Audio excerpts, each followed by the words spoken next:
idea of God's preparation is that God doesn't wait till something happens to make things ready for it.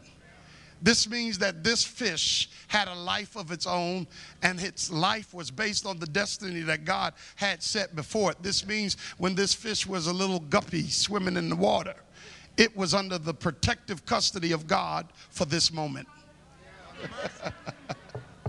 This means that the reason why other fish couldn't get a hold of this fish, and the reason why fishermen came through with their drag nets and somehow always missed this particular fish, was because this fish was marked for God's glory. This fish had a purpose, and God will protect you if you stay within his purpose. Things that happen to other people will just go over you, and things that should have happened won't happen if you stay in God's purpose, because God has a way of preserving you for his purpose.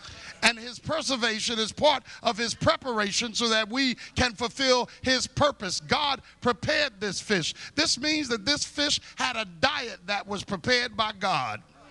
Oh yeah, this fish wasn't eaten out of Albertsons. This fish was eating whole foods. So much so that this fish wasn't growing like other fish.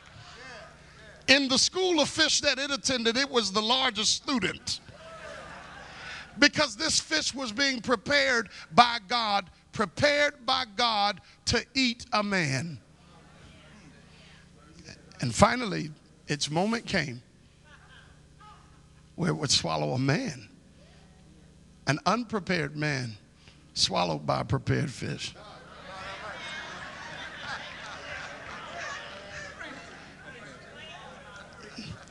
And then the Bible says in verse number 1 of chapter 2, then Jonah prayed. I want you to look at something. This lesson is almost yours.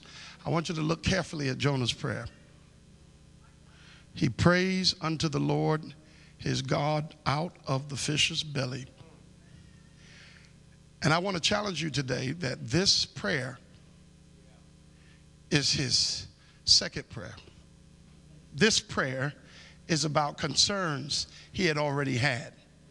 This prayer was about experiences that had already taken place. And what experience had taken place? He was in the belly of hell. That's not the fish he's talking about.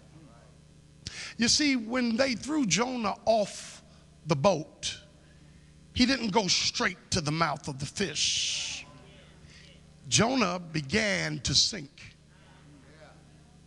Well, how do you know, preacher? I mean, how do you see that?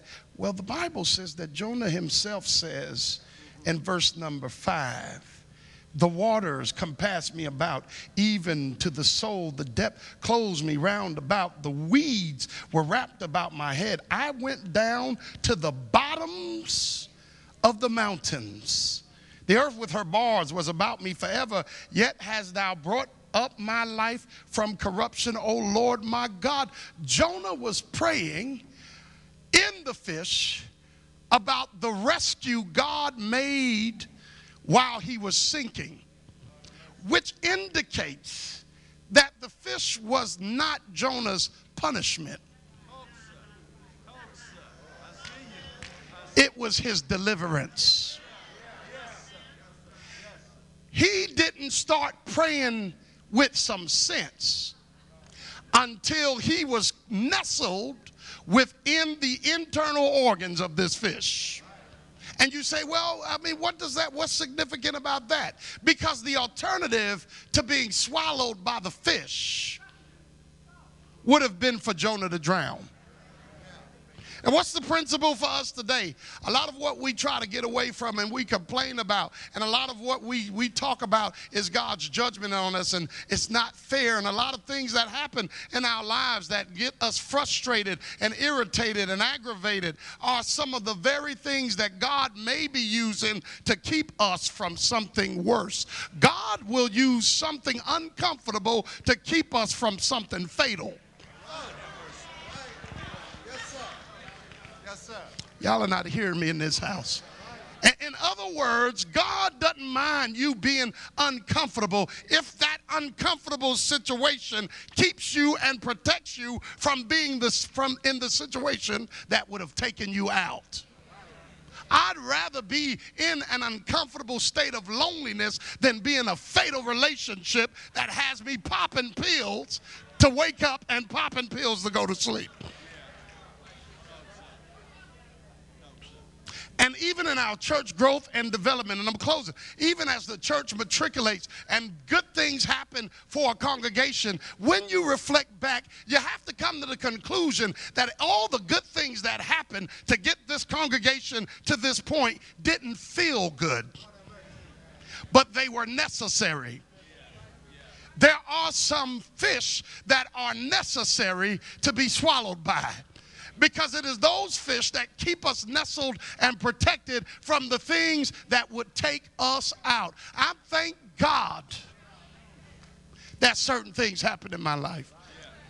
I thank God that certain things happen in my life that I didn't think was fair, that I didn't think was comfortable, that I didn't think was right. Because if those things didn't happen in my life, I would have been subject to other things that would have landed me somewhere else in life. But God in his providence, God in his goodness, God in his mercy came and allowed something to happen in my life that I didn't think was so good at the moment. But when it was all said and done, I had to think back and say that all things work together for